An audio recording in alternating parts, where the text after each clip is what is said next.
नमस्कार दोस्तों। आज हम इस वीडियो में नवरात्रि के दूसरे दिन पूजे जाने वाली माता ब्रह्मचारिणी जी की कथा, पूजा विधि और उनके स्वरूप का वर्णन लेकर आई हूँ।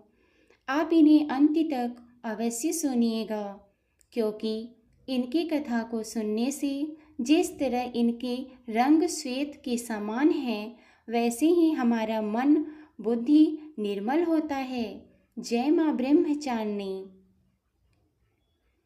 माता ब्रह्मचारिणी की पूजा अर्चना की जाती है। माता का यह रूप बहुत ही ज़्यादा मोहक है। जब भगवान शिव ने अपने आप को अग्नि का स्वरूप बना लिया, उसके बाद माता ने पहाड़ पर जाकर तपस्या की थी। इसी कारण से माँ का नाम ब्रह्मचारिणी माता के पड़ा था। माता के पूजन से जीवन के सभी कष्टों से छुटकारा प्राप्त होता है। और दूसरे दिन माँ ब्रह्मचारिणी की पूजा की जाती है। माता ब्रह्मचारिणी का स्वरूप सफ़ेद वस्त्र धारण किए हैं। माँ के एक हाथ में जाप के लिए माला है और दूसरे हाथ में कमंडल है। इन्हें साक्षात ब्रह्मा का रूप माना जाता है। माता ब्रह्मचारिणी की पूजा करने से कृपा और भक्ति की प्राप्ति होती है। माता का यह रूप स्वरूप अपने भक्तों को भक्ति में लीन रहना सिखाती है। इस स्वरूप में माता अपने भक्तों को अपने कर्तव्य के प्रति लग्न और निष्ठा प्रदान करती हैं। जिस तरह से माँ ने जब तक भगवान शिव को पा नहीं लिया था, तब तक वह तपस्या करती रही थी, उसी प्रकार से मनुष्य भी जब तक अपने लक्ष्य को प्राप्त न कर ले, उसे भी अपनी कोशिश नहीं छोड़नी चाहिए। उसे अपनी कोशिश लगातार करते रहना चाहिए। माता ब्रह्मचारिणी के पूजा का महत्व जानते हैं। माता ब्रह्मचारिणी की पूजा नवरात्रि के दूसरे दिन की जाती है। यह माँ पार्वती का दूसरा स्वरूप माना जाता है। माता के इस रूप में पूजा करने से तप, त्याग, वैराग्य, सदाचार, संयम की वृद्धि होती है। ब्रह्मचारिणी माता की पूजा से उनके भक्तों को सर्वत्र सिद्धि और विजय की प्राप्ति होती है। माता का रूप अत्यंत ही तेजस्वी और भव्य है। नवरात्रों में माँ के इस स्वरूप की पूजा करने से जीवन के सभी संकटों का और कष्टों से छुटकारा प्राप्त होता है। इसलिए इनकी पूजा दूसरी नवरात्रि में अवश्य करनी चाहिए।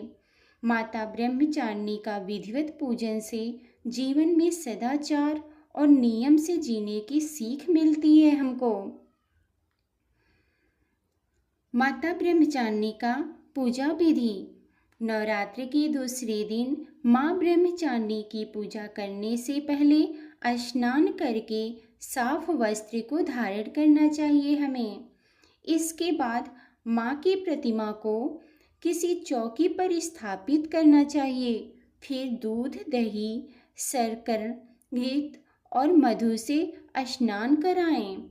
इसके बाद माँ को अड़हुल का फूल व कमल फूल, अक्षत, रोली और चंदन से माता की विधिवत पूजा करनी चाहिए।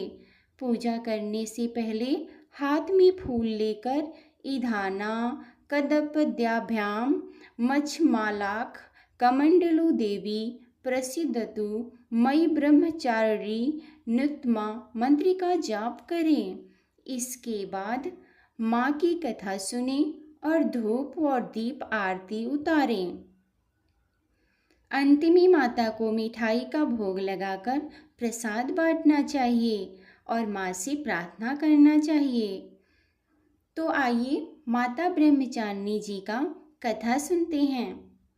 पौराणिक कथाओं के अनुसार जब भगवान शिव से माता पार्वती ने विवाह करने की इच्छा प्रकट की थी, इसके बाद वह अपने माता पिता को भी अपने विवाह के लिए मनाने की कोशिश करने लगी। लेकिन इसके बाद भी माता पार्वती से भगवान शिव को कामुक करने के लिए कामदेव से मदद मांगी। माना जाता है कि एक बार भगवान शिव अपनी तपस्या में लीन थे। उसी समय कामदेव ने काम वासना का तीर भगवान शिव पर छोड़ दिया, जिससे भगवान शिव की तपस्या भंग हो गई और भगवान शिव कामदेव पर अत्यधिक क्रोधित हो गए, जिसके बाद उन्होंने अग्नि का रूप ले लिया और स्वयं के साथ कामदेव को भी जला दिया। जब भगवान शिव ने अग्नि का स्वरूप ले लिया तो माता पार्वती ने सब कुछ त्याग कर भगवान शिव की तरह ही जीना आरंभ कर दिया।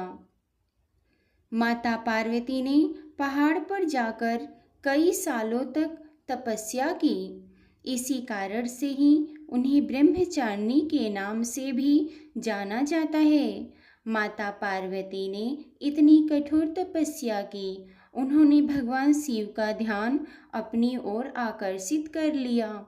इसके बाद भगवान शिव रूप बदलकर माता पार्वती के सामने जाकर प्रकट हो गए और अपनी ही बुराई करने लगे, लेकिन माता पार्वती ने उनकी कोई भी बात नहीं सुनी और उन्हें ही सुना दिया। जिसके बाद भगवान शिव अपने असली रूप में आए और उन्हें विवाह का वचन दे दिया। इसलिए कहा जाता है, जैसे पार्वती माता ने अपनी भक्ति और प्रेम से भगवान शिव को पाया, ठीक उसी तरह हमें भी अपनी भक्ति और अच्छाई से बुराई का सर्वनाश करना चाहिए। बोलिए जय माता ब्रह्मचारिणी जी की जय।